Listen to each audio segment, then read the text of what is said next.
Hi everyone, and welcome to today's General Hospital recap. As always, don't forget to subscribe so you don't miss any of our videos or recaps. So today was the last show of the year and I didn't even realize, so I did not properly prepare myself until like 5 minutes before the end.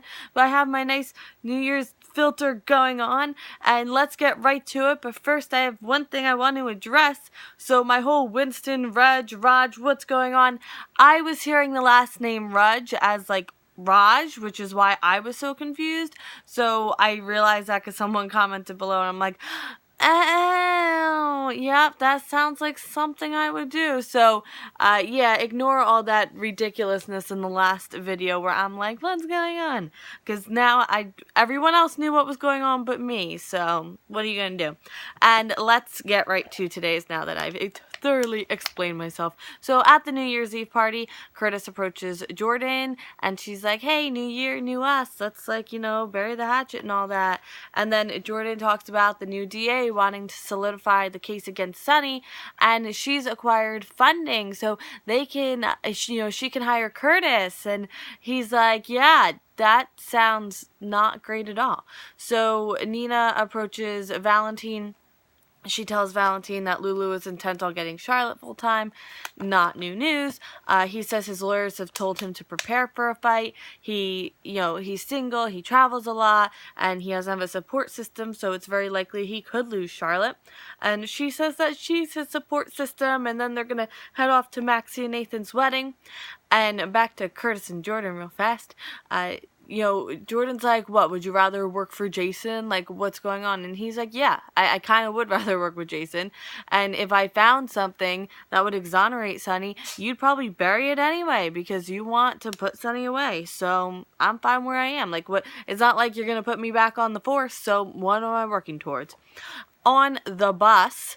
So yeah, Dylan and Kiki, couldn't remember her name, didn't realize how express this bus was, and Kiki says that she left Port Charles because of him and Valerie.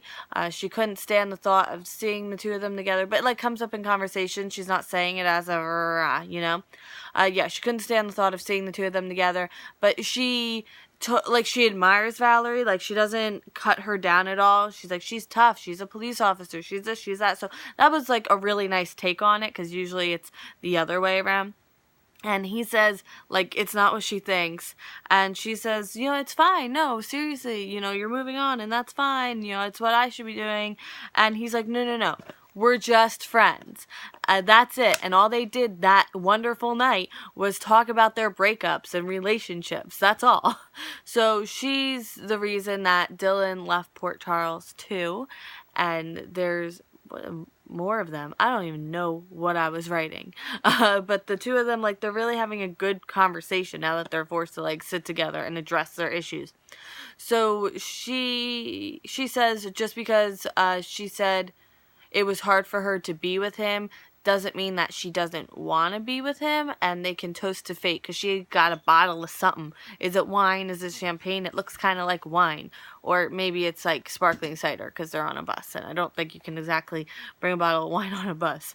I know you can't bring a bottle of liquor on a train. So at the Metro Court, Nathan is still married to Claudette. So yeah, unless he wants to get arrested for bigamy, he can't marry Maxie. So Claudette's mother found the divorce papers filled out and unfiled while she was trying to find a clue to where Claudette could be.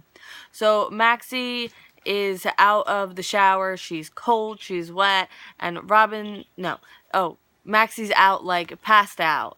One second, I got ahead of myself. And Robin suggests a cold shower and coffee. So Maxie's awake and wet and cold because I guess she woke up in the cold shower that Lulu dragged her into. Robin arrives with the coffee, and I didn't realize how sparkly Robin's outfit was, and I absolutely love it.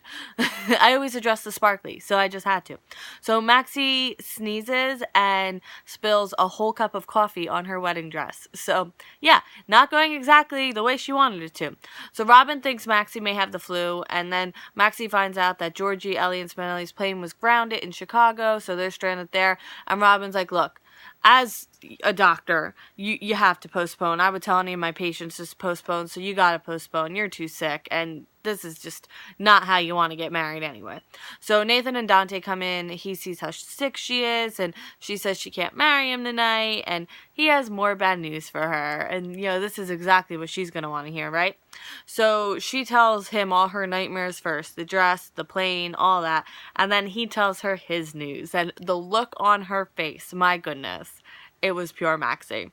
So he feels that Claudette kept them married to protect Charlotte, but the timeline doesn't really line up on that unless she was also having an affair with Valentine at the time. But if Valentine was truly after Nathan, then she would have had no frame of reference to protect Charlotte or anything, And Maxie thinks that her plan was actually to, bomb their wedding, to go in and be like, haha, we're still married, you can't get married, which seems a lot more likely. So Nathan tucks Maxie in, and they'll spend New Year's together, and she says she can make it to midnight, but will she make it to midnight? Only time will tell. What is happening back there? There's so much noise. This is why you shouldn't have a crinkle tunnel if you're making YouTube videos. So Lulu tells Dante that she filed for sole custody of Charlotte, and he's on board.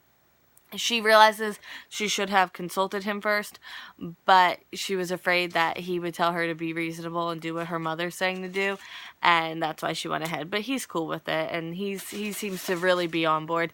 Can we crinkle in 5 minutes, please? Thank you.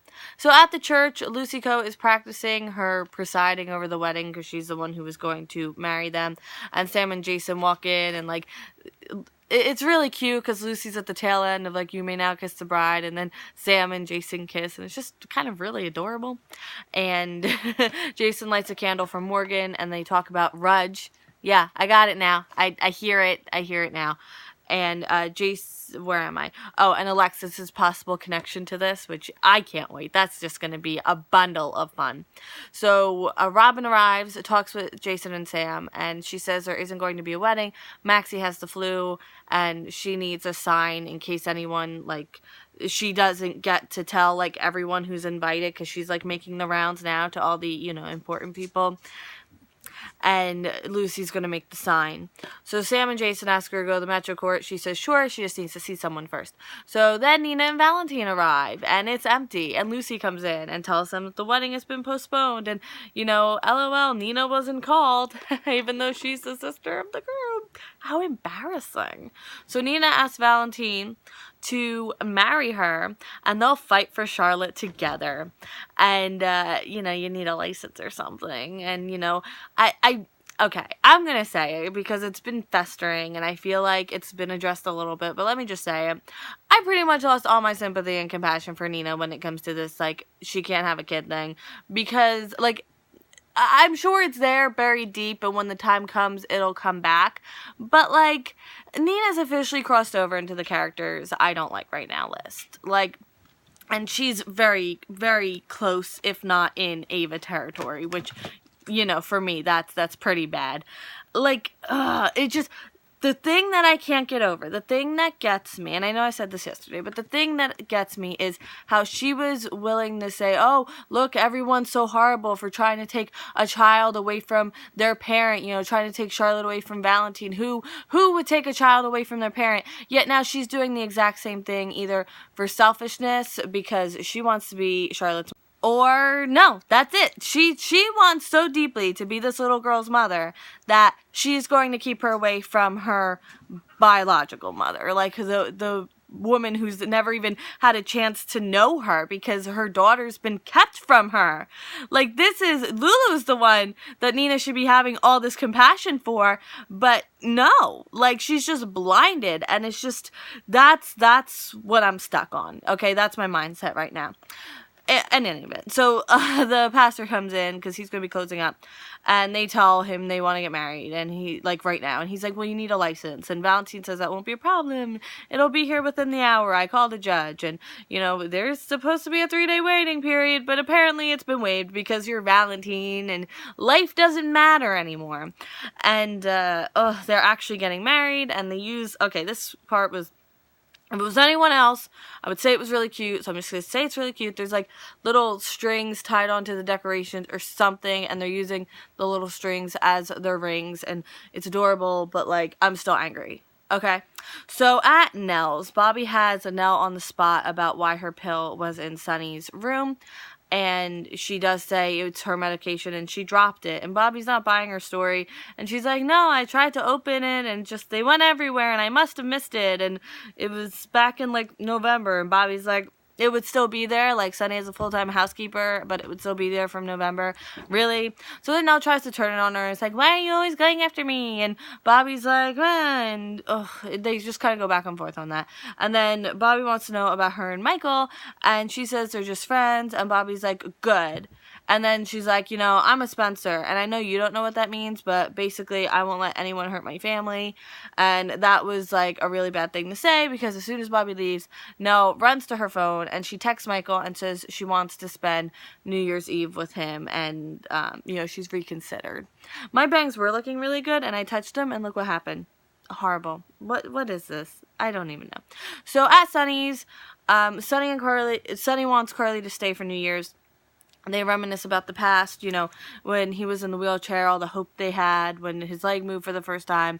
And she misses him, and she wants it all back. But he can't promise her security. So well, not so much security, but like that he won't do something to restart, you know? So she has to walk away. She hates the idea of a life without him, but she can't risk someone else getting hurt. And then Robin arrives. They talk about Morgan and how Jason discovered it wasn't Sunny's fault, and how the family, you know, Robin was right, the family is coming around, and she has faith that Carly will come around too, and she's going to head to the Metro Court. Back at the New Year's Eve party, Nell arrives and is all dressed up, so I guess she invested in a dress. Nell tells Carly that she shouldn't be alone for midnight, you know, for New Year's, because, you know, if you spend New Year's alone, you'll spend the rest of the year alone. And, like, I get they're close and they work closely together, but, like, I wouldn't talk to my boss like that. Like, I wouldn't feel comfortable to talk to my boss like that. So, like, that kind of was like, that you're a little too comfortable. Never get that comfortable with the people who pay you. So, and it's almost midnight. So Nell talks about Sunny and Carly to Michael, and Michael says it may take years, but they'll find their way back to each other. They always do. Trust them. And Andre wants to talk to Curtis. He apologizes for the phone call incident, and it won't happen again. Curtis appreciates it, and Jordan grabs Andre a drink. Sam and Jason arrive. Sam and Carly talk, and Sam tries to get through to her, like how, like, you know, she lives this every day with Jason, and how you just need to grab onto the moment and stay in the present, and, you know, life can bring anything. Like, nothing's in your control, so why, you know, why make things more complicated, or why miss out on time that you could have? And Michael can't find Carly, so Carly's left the party. 1 second. End scene! Some extra confetti for the end of the year. Yeah, I paused this just so I can turn confetti on high. So Carly goes back to Sunny's and they kiss. 1 second. Kiki and Dylan toast with their wine, and then they kiss, and I'm like, oh, New Year's Eve magic. I'm so happy. Maxie did fall asleep before midnight, but Nathan, he just tucks himself in right next to her, and he just loves her so much, and they make my heart melt. They really do. Robin calls Patrick, because, you know, it's not midnight out over in Berkeley where he had to go. Michael and Nell dance. Jordan and Andre love each other. Dante and Lulu toast to the year of their daughter. And Nina and Valentine are married. And I'm just, I can't.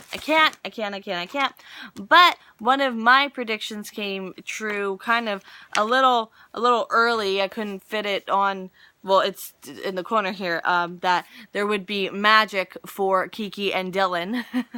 That I thought it would be Christmas magic. It's New Year's magic. I'm calling it close enough, personally. We also, if you don't know about my Guess the Date game, I will put in the description different things that you can guess when they'll happen in 2017. And I'll put your username and what you think is going to happen in here. It could be vague, like a wedding, a proposal, a death, a new character. Like, you don't have to get specific. Or you can get specific. It'd be like, this, you know, this character will announce this. It's all up to you.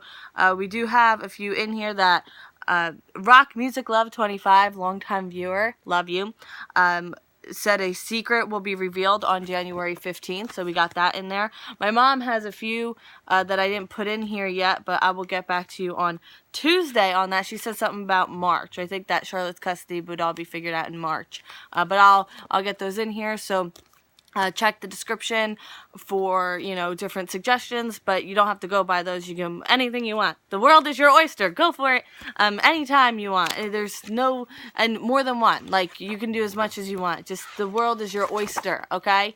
Totally your oyster. And I will see you Tuesday for General Hospital, the new year, 2017.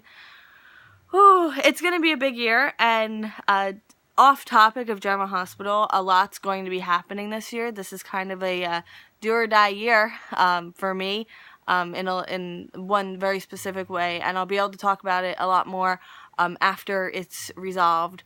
But it's just, this year is going to be the culmination of 5 of the past 5 years, and it's going to be very emotional, and I'll talk to you more about that around May or June, because that's around the time it's going to happen. But if you kind of want to help out on that, I do have a YouCaring donation link to help save our animal sanctuary, because this June is the deadline. Well, May, but June, like, it's the grace, but this May basically is the deadline for doing this. So if you want to donate to help save the animal sanctuary, $1, anything would help, and if you could share it, like, it just mean the world to me.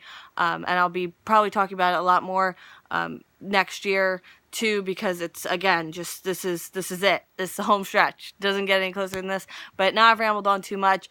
Thank you so much for watching this year. Let me thank you.